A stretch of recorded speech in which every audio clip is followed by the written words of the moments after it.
Puis en même temps, il y a déjà beaucoup de chantiers, là, puis beaucoup d'activités. Fait qu'on a eu notre réunion, monsieur, et là, on va demander à la CADAD d'être le maître d'œuvre, le charrette projet, pour faire le portrait de cet ensemble-là.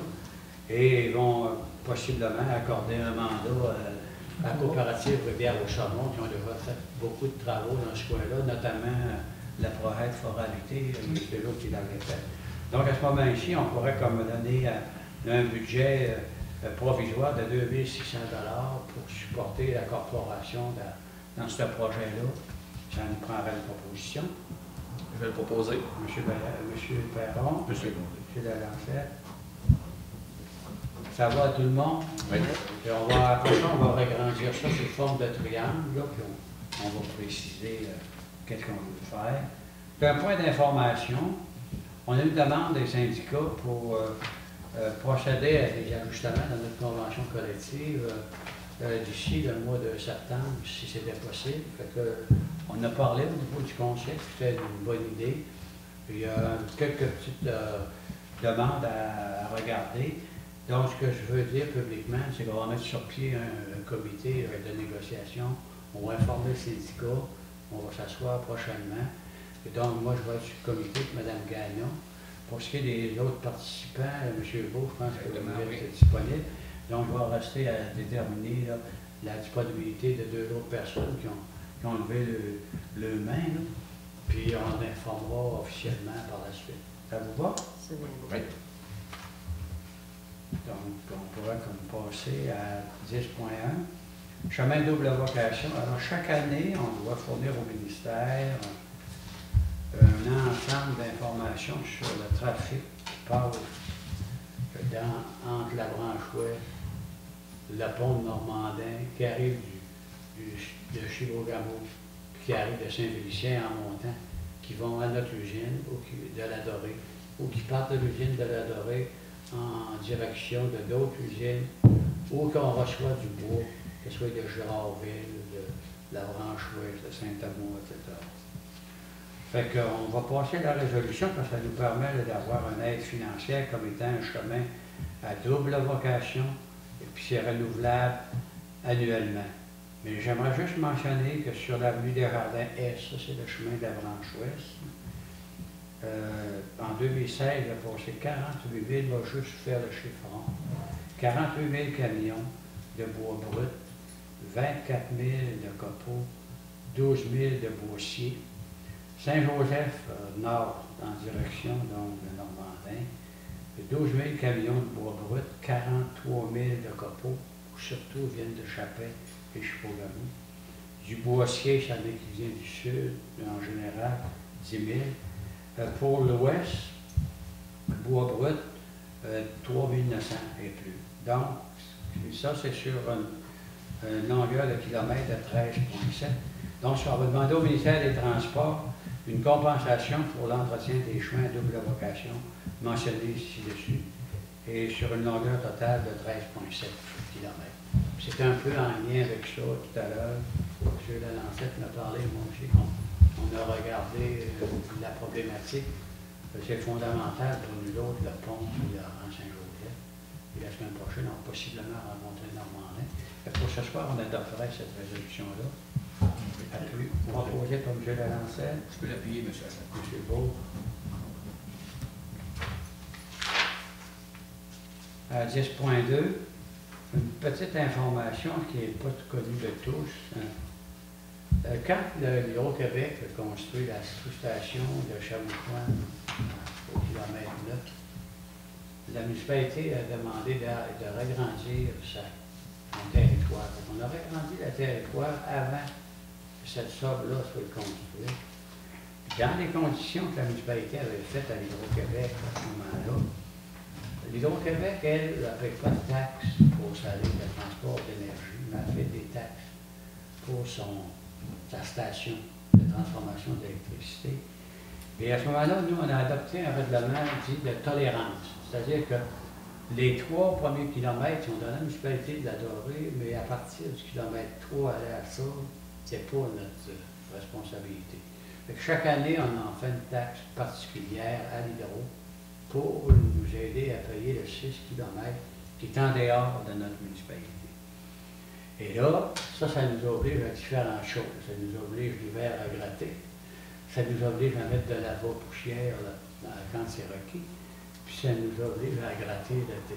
Ça fait que là, on est allé en appel d'offres, juste pour placer le dossier. On est allé en appel d'offres auprès de 5 entrepreneurs. On a eu 2 réponses.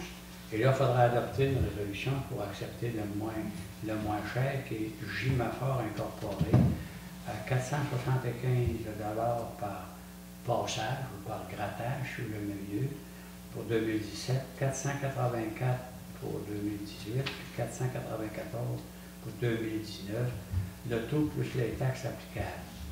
Donc, on a invité aussi, là, au niveau des soumissionnaires, M. Paradis, ça c'est Fedco, M.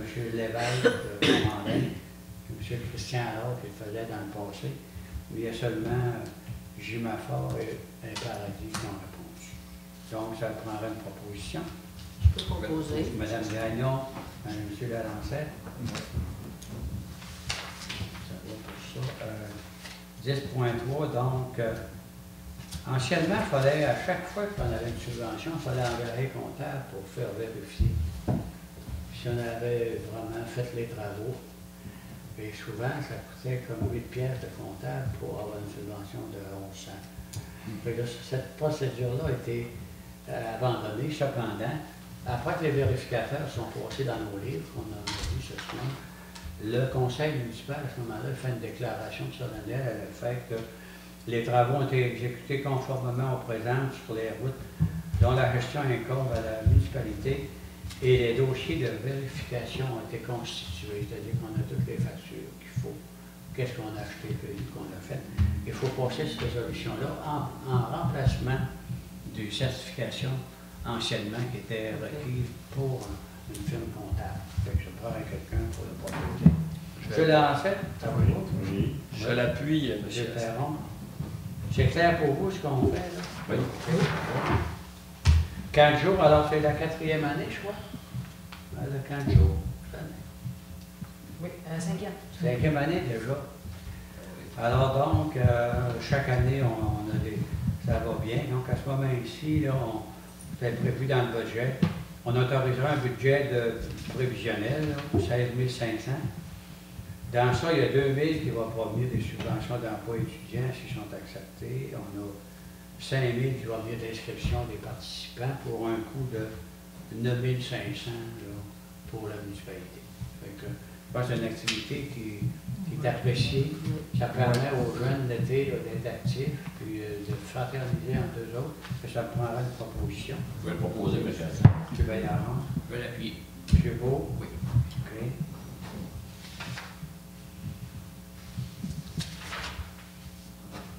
Regarde de mise en valeur intégrée Hydro-Québec, projet d'appui cyclable. Alors, j'ai un projet de résolution ici que vous avez en main. On va rajouter quelques considérants, là, notamment qu'on a une entente avec la ville de Saint-Félicien par voie de résolution. On a donné le mandat à CADLD de travailler là-dessus. Deuxièmement, que nous autres, on est admissibles, pas pour la ligne de transmission, mais pour le poste pour la sous-station, j'ai de la misère avec le mot-là. Avec la sous-station que nous autres, on va mettre dans ce projet-là, il y a des argents qui ont été retenus par la MRC quand on fait la coupe de bois sur notre terrain à nous autres, ici. Et là, on va demander que la portion qui appartient à la MRC pour les TNO, eux autres, ça c'est pour la ligne de transmission, pas pour la sous-station. Qu'ils considèrent notre projet dans le cadre des appels de projets qu'ils vont faire. Fait que dans ce sens-là, on va ajouter aussi que, je n'ai pas la date ici, là, je ne l'ai pas trouvée tantôt, mais aussi, on avait une pétition de plus de 600 noms il y a quelques années que les gens réclamaient la piste cyclable, fait qu'on va ramener ça pour donner le poids politique approprié à notre démarche. Donc, prendre une proposition là, pour qu'on envoie cette résolution-là à la MRC. Vous la lancez? Pour l'appuyer, M. Baillarron. Bon, ça va pour ça. Règlement de zonage pour les zones forestières. Alors, qu'est-ce qui est arrivé il y a quelques mois? On avait pris position pour le développement des bleuetières au nord-ouest de la municipalité. La personne qui a eu l'autorisation de développer une bleuetière avait été intégrée pour des fins agricoles. Le bleuetière, c'est dans la zone agricole. On a fait tout le processus. On a envoyé notre projet. On a eu une assemblée de concertation. Récemment ici, on adopterait le règlement qui fait en sorte que cette zone forestière-là, dans le futur, s'il y a du développement, soit de bleuetière ou agricole ou quelconque, ça va être possible de l'intégrer dans la zone agricole pour des fins de fiscalité agricole. Donc, ça me prendrait une proposition. On va le proposer, M. monsieur. Simard, M. Lalancette, ça va?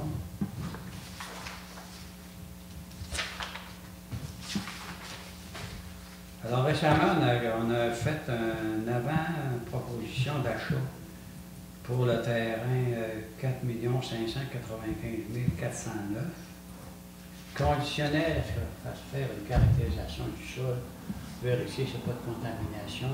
On est allé en appel de proposition auprès de 2 entreprises spécialisées dans ça. Et l'environnement était, la firme Environnement CA a eu le meilleur prix au montant de 4 440 plus les taxes applicables.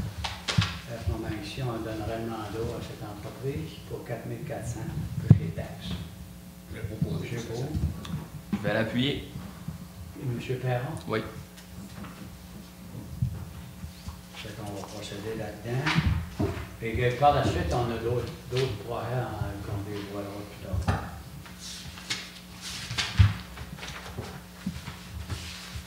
Alors, je vais ici, M. Baillarron, ça sera à vous peut-être de faire un engagement solennel en faveur de l'adoption de la mission de bibliothèque publique de l'UNESCO.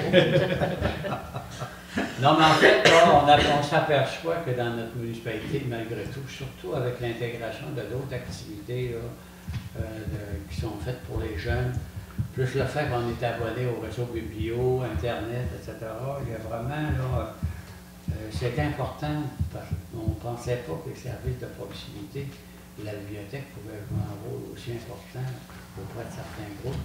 Fait que je pense que ce serait une bonne idée d'adopter une résolution en faveur d'aller en faire la proposition.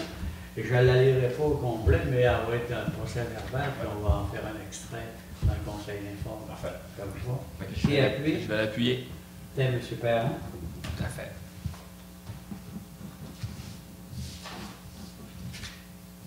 Utile d'adorer, alors un peu vous, là, M. Veillargeon aussi, ça. Récemment, on avait acheté là, la compétition, la tenue de cet événement-là. Il y avait 2 conditions, un qui fournissent le tracé, puis qu'avant le début, ils nous fournissent les polices d'assurance. Puis là, à ce moment-ci, il faudra avoir quelques jours de se dégourdir, se former, puis se pratiquer un peu. Parce qu'il y a un entraîneur qui venait de la France, c'est ça. On nous donnerait la permission. Qui nous fournissent la preuve d'assurance. Ils sont combien de personnes? Il parle d'une douzaine, si je ne me trompe pas. Une dizaine? Oui, 10 ou 12. Là, Ça va nous mettre sur la map, là, on mettra ça en même temps sur Facebook ou sur oui, quand ils vont nous fournir la preuve d'assurance, donc les jours qui vont être. Vous en faites la proposition? Oui, je vais en faire la proposition, chef. On va l'appuyer. OK. Et la commande édition, on a fait 3, je pense. Si je ne me trompe pas, c'est la 3e édition. OK. À 15.1, je dois donner une information à tout le monde. C'est correct? Je pensais qu'il y avait une question. C'est-tu correct? Oui, c'est correct. Mais vous les êtes répondu dans le deux, Oui. c'est correct. OK. Alors, on voudrait informer les gens là, du conseil, puis peut-être au public, là, que on avait demandé à l'Hydro-Québec d'améliorer ses communications quand il y avait des contrôles de données dans notre municipalité. Alors, les travaux de la sous-station, sur une superficie de 7,5 hectares, de 50% va être attribué de ce contrat-là à Mastoyache, et l'autre 50% est allé en appel d'offres. L'Hydro-Québec a voulu attendre que le plus bas soumissionnaire, puis celui qui fera les travaux, soit choisi avant de faire la réunion d'information. Fait que c'est bien le 10 mai.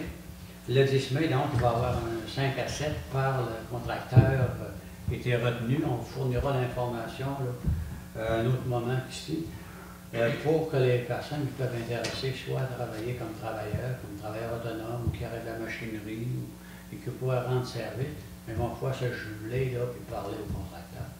Donc, ça va être le 10 mai, un 5 à 7, au Centre des loisirs. Et si on serait rendu à une période de questions qui n'aura probablement pas lieu. Il y a Et 16.1, c'est la jonquille. Les jonquilles. Ah! Oui, oui, les gens, c'est important. C'est ça que je fais partie maintenant de ceux qui sont dans les problématiques du cancer, comme bien d'autres autour de la table. Fait qu'en fait, le mois de la jonquille, c'est le mois pour tenter de combattre le cancer. Oui, Fait je vais que, le proposer, il faut le M. Simard, déclarer. vous feriez la proposition. Oui. On va le décréter. On va le décréter, puis Oui. on va publier. On peut l'approuver. M. Lalancette. Comme disait une forte de La Fontaine, ils n'en mourraient pas tous, mais tous étaient atteints. C'est rendu le lot de beaucoup de personnes. Donc, on serait vraiment à la levée de l'Assemblée maintenant, M. Simon? Il n'y a pas de questions. Ça va, merci beaucoup. On va poser des questions.